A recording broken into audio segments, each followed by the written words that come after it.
माता सबरी भील संप्रदाय से बिलोंग करते थे।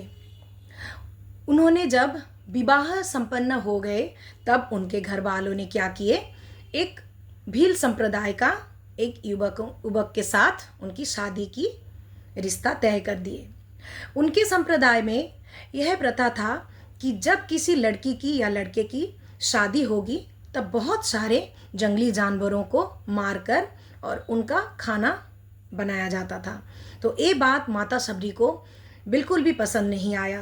उन्होंने सोचा मेरे शादी के लिए इतने सारे जानवरों को हत्या करना पड़ेगा और इन सारे जानवरों को हत्या करके पकवान बनेगा।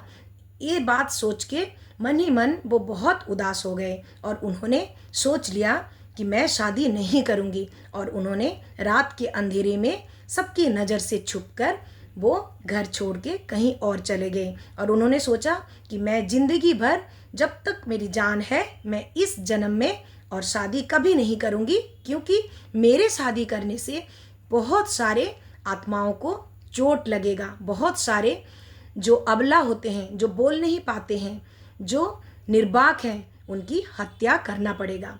तो उन्होंने फिर जंगल चले गए और काफ़ी सारे मुनि ऋषियों के आश्रम में भटकने के बाद लास्ट में उनको ऋषि मतंग के आश्रम में स्थान मिला।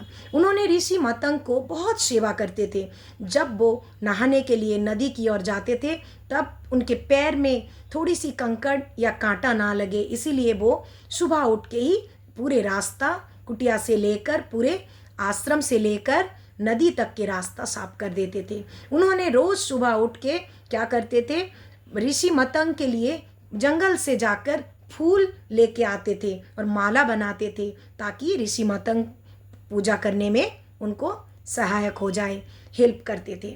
तो एक बार क्या हुआ, ऋषि मतंग उनके सेवा में उनकी इतनी अच्छी दिल देखकर उनको आशीर्वाद दिए कि बेटा तुम्हें रामचंद्र की तुम पूजा करो, तुम रामचंद्र की प्रार्थना करो, प्रभु श्री राम अवश्य तुम्हें दर्शन देंगे। तो माता सबरी रोज रामचंद्र की प्रतीक्षा करते थे। रोज वो अपना कुटिया फूलों से, जंगली फूलों से सजाते थे और रोज ही वो सोचते थे कि प्रभु श्री राम आएंगे मुझे दर्शन करने के लिए। फिर क्या हुआ, ऋषि मतंग जब देह त्याग कर दिए, क्योंकि उनकी जब बहुत ज़्यादा काफ़ी उम्र हो गया तब उनको और जीने का कोई शक्ति नहीं था, तब उन्होंने अपना शरीर त्याग दिए और माता सबरी को ये आश्वासन देकर गए कि तुम्हें इस जीवन में प्रभु श्री राम मिलेंगे, अपेक्षा करना तुम उनकी। अपेक्षा करते करते माता सबरी खुद भी वृद्ध हो गए, एकदम बुजुर्ग हो गए। फिर एक समय क्या हुआ, सीता मैया को ढूंढते ढूंढते प्रभु श्री राम और लक्ष्मण एक दिन क्या हुआ, जंगल में भटकते भटकते माता सबरी की कुटिया तक पहुंच गए। और माता सबरी रोज क्या करते थे, अपने कुटिया को जंगली फूलों से सजाते थे, क्योंकि वो नहीं जानते थे कि कब किस क्षण में रामचंद्र श्री राम उनसे दर्शन देने के लिए आएंगे। वो रोज हर पल हर क्षण श्री राम की प्रतीक्षा करने लगते थे, इसीलिए उनकी कुटिया रोज सजाते थे जंगली फूलों से। तो उस दिन भी जैसे प्रभु श्री राम और लक्ष्मण आए, उन्होंने अपना कुटिया बहुत सुंदर सजाए थे जंगली फूलों से। और उन दोनों भाइयों को देखते ही वो उनके पैरों पे लेट गए और इतने प्रसन्न हुए कि उन दोनों को बोले, क्या खिलाऊं मैं आपको, आप थोड़ी देर इंतज़ार करो, मैं जंगल से बेर लाकर आपको खिलाऊंगी। फिर प्रभु श्री राम और लक्ष्मण माता सबरी की कुटिया पर प्रतीक्षा किए और माता सबरी भागे भागे जंगल गए और वहाँ से बेर तोड़ के लाए। और हर बेर को उन्होंने तोड़ने के बाद चक के तो अपने टोकरी में रखते थे, कहीं कोई बेर खट्टा ना हो।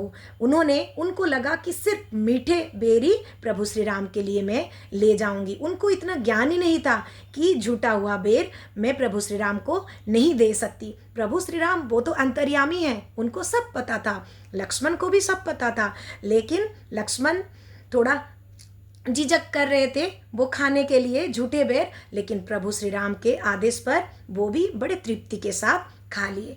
तो इस कहानी से हमें ये सीख मिलती है, अगर श्रद्धा, प्रेम और भक्ति अपने मन में हम रखें तो स्वयं भगवान भी हमारे साथ दर्शन करने के लिए हमारे घर तक पहुंच जाएंगे। इसीलिए अपनी भक्ति और श्रद्धा कभी भी भगवान से कम नहीं करना चाहिए। हमेशा श्रद्धा और भक्ति भगवान के प्रति अटूट रखनी चाहिए।